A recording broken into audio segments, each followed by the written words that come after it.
नमस्कार। शेरों वाली माँ के चरणों में समर्पित यह देवी गीत आपके समक्ष प्रस्तुत है।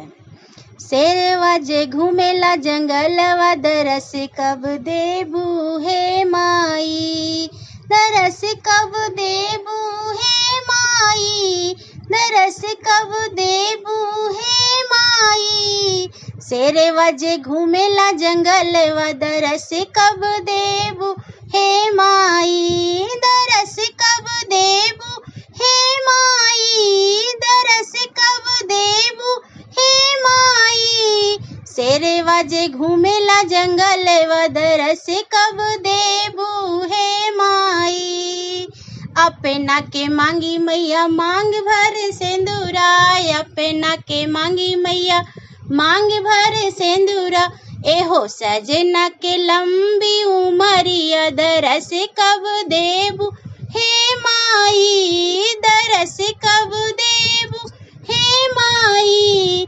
शेरवा जे घूमेला जंगलवा दरस कब देबू हे माई।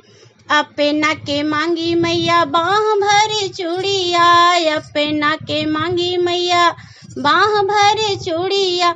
एहो सजना के लंबी उमरिया दरस कब देबू हे माई, दरस कब देबू हे माई, दरस कब देबू हे माई।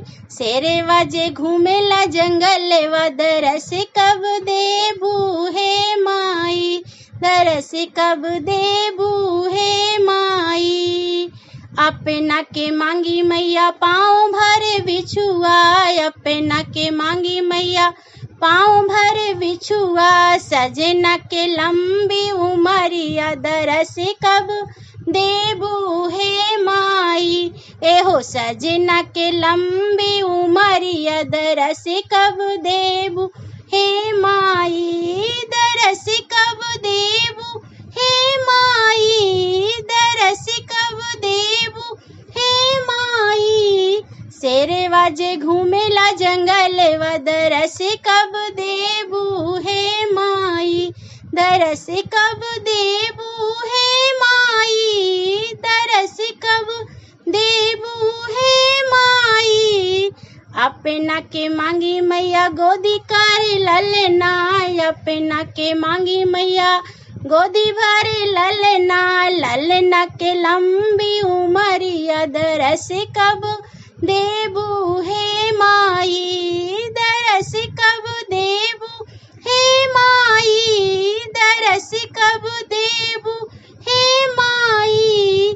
शेरवा जे घूमेला जंगलवा दरस कब देबू हे माई, दरस कब देबू हे माई।